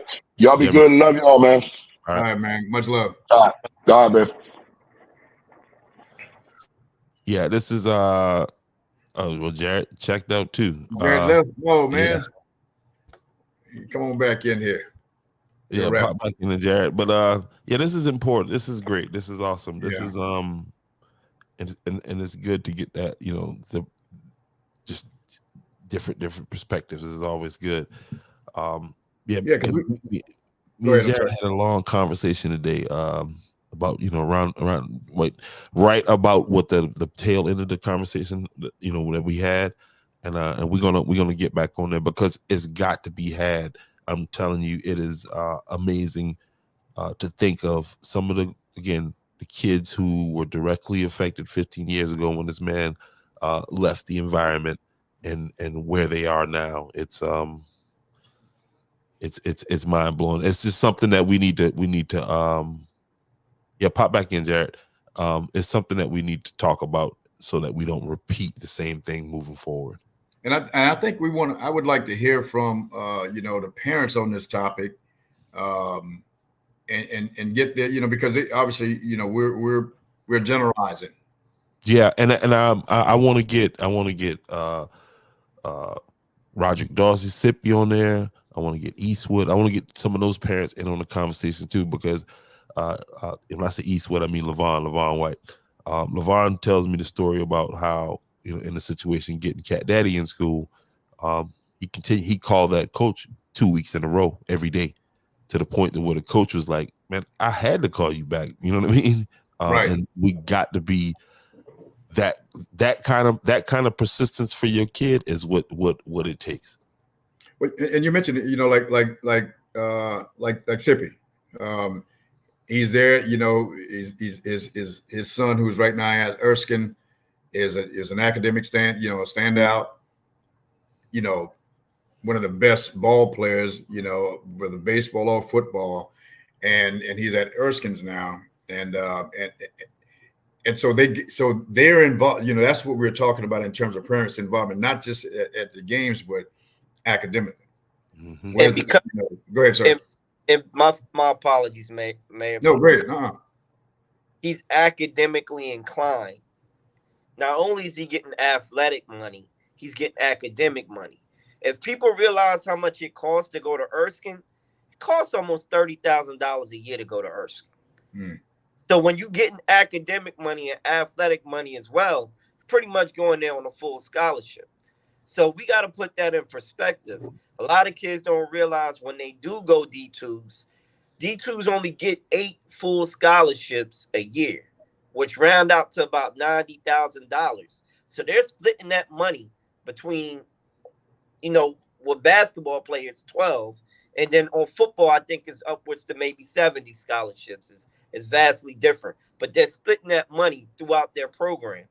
We got to put in perspective to where if you want your kid to go to school for free, make sure they do what they're supposed to do academically in the classroom. And if they have some athletic prowess, they'll be able to get an abundance of money in order to be able to pay for their education. Because not everyone is going to be able to go play professional football, basketball, or farm league baseball.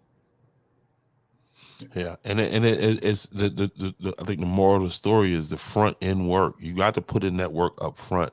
You got to invest in, and yeah, it's gonna be a little whatever, but yeah, you're gonna have to make these trips this summer. You're gonna have to partner with other parents and do different things to expose these kids, because EJ was talking about platforming them, and that's something that you know kids had an opportunity to go play on these big platforms, sponsored by sneaker companies, and again, like you said, it's going to be hard for a recruiter to come down to watch Andrews Georgetown play, and I might have one kid that could make the roster on the floor. You feel what I'm saying? And where that's where all these other basketball platforms that coaches should be exposing their kids to come into play. Yeah, I agree. So it's a lot. A lot has changed. So we just got to figure out how to make those adjustments, and realizing that it's going to take more than just the family, the community, everybody, and so if you see a kid out there that's struggling, man, you should be able to step in and offer them some advice or whatever it takes to get, give those children the best opportunity. That's kind of where I am with it. No doubt. And step in. Sometimes you're going to be told no. If it's on your heart and it's the right thing to do, then they tell you, hey, leave my kid alone, and that's what you do. But don't put it in your mind at first, well, I better not say nothing, because they might say something to me. You know what I mean? Okay, whatever, you say something to me, cool, no problem. But if you can help. That's just the bottom line. So I'd like to hear from because there again, parenting is a challenge. The kids are being led, and you talk about it all the time. The music that they listen to now influences them. Social media. I mean, they have so much access to much more than what we coming up, and that really can steal your attention and got you going in a direction that is not healthy for you or safe. And so parents are dealing with that as well. So it's not an easy thing. I know it's not easy raising kids, but you gotta get it in them early on. And I think they will be okay. And knowing that sports, which was the topic tonight, sports is not always the answer. I think what you get out of that, when I played ball, a lot of it was developing, my social skills. I'm dealing with people of all walks of life. You all know it. Mm-hmm. So it's not just, me playing with, kids that are like me or from the same economic or, race. I was the only black kid on the All-Star back in the day. I didn't see that. I see it now when I look at the little photo. I was just a ball player out there playing, and I had friends, and Kurt and I, all of us played ball together. And so sports can give you more than just a way to make money. It's teaching you how to be a better person, how to interact and communicate and relate to people that are not like you. How to win, how to lose. How to win. Not every kid should get a trophy. Yeah. If you're not competing and you're not winning, then you can get counseled, and here's what you do next time to win this thing. So it's sports. That's the way I see it, and that's what helped me out to be able to, and of course, it just makes you a better person. And so let's not just look at it as a way to make money, to get rich quick, because you'll be disappointed. And as Jared talked about, it's just, what are the percentage of people that go, make it to the big league? Very, very, very small. Slim. Yeah. From the none. So if we put all our marbles into going to NBA or NFL, And our kids gonna end up like that break dancer from Australia. Oh man, that was somebody told that young lady she can break dance, and she was in the Olympics, and it was horrible. It was So you said the young lady from Australia, her mother. You know, break. Well, yeah. I think was it breaking or wild styles? Yeah. One of break dancing. Okay. Yeah, that was awful. So, but then that somebody told that kid that you the best. You go out here, and she's not a kid, she's an adult. But that would be the same results of us, how we put all of our emphasis in. Oh yeah, that was very funny. How we put all of our emphasis in sports, and we don't focus on the academic. Then we're gonna have somebody out there rolling around the floor thinking they're doing the right thing. You know. Because that was awful. But again, one of the best Olympics I think I've seen. Great time, but shout out to Melissa Jefferson. Yes, exceptional job. Yes, another Olympian here in the county. I got one thing to say. Yes, sir. With all the talent that has come out of Georgetown and Williamsburg County, one thing I can say about that school that wore green and white, and now I guess you would say orange, maroon, and white. They do a good job of producing student athletes. That being Carver's Bay and before then Child P. Oh yeah. I mean, even when we would put up 56 points on Child P, because they just weren't very well skilled. Even during that time, they were putting people in D1 ball. Mm-hmm. You know, and it was because they started them more early. You know, it's a lot that I would say, but I'm not going to. So, well, you don't worry, save it for the podcast, and you know what I mean. We'll I mean, that's the whole purpose of this is to you know, let's bring these things to the forefront, and so we can start to change them. You know what I mean? But we have to break that ice. We've had success. I mean, there's, you know, again, it's how do they get, you know, perfect example, my nephew, and I'll close with this.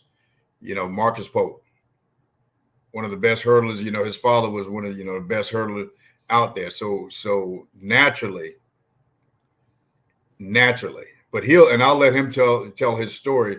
I think he should have been in the 08 Olympics, and not just because of what I think is what the numbers he put up. But and he and I have talked about it. But let him tell you what was a distraction. And it wasn't that he didn't have the support from parents. His mom was right. You know, my sister's she follows sports all over the place, and the kids know you can hear her mouth in it. So that was there. So let's talk. Then we can talk about. He can talk about then what are the decisions that he made along the way that may have, prevented him from making it to that level.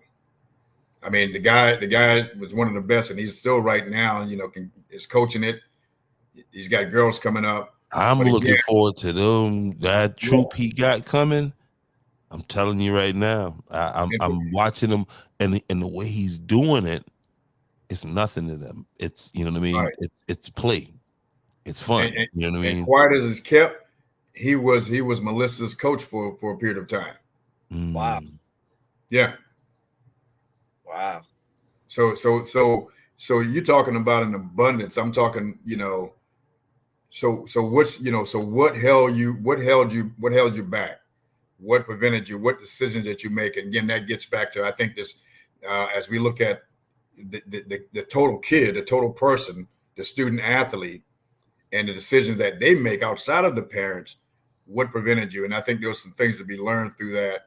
And as we again continue this conversation about how do we prepare our kids for success? How do we do that from home, school, church, or the churches, are the churches where they need to be like they were back in the day? You know, how do all these pieces come together to protect the most vulnerable citizens in your community, your kids? Where are all those things? Where's the government? What are you doing? What can you do to help? And those are the things, those are the unanswered questions right now that we got to continue this conversation to see what, are we giving our kids their best chance to be whatever they want to be in life. Absolutely. All right, Jared, I'm gonna let you wrap it up right there. Wish that I could have expanded on more, but it was great talking to you guys. It was great seeing some of the Andrews legends that have walked the halls of old Andrews High School.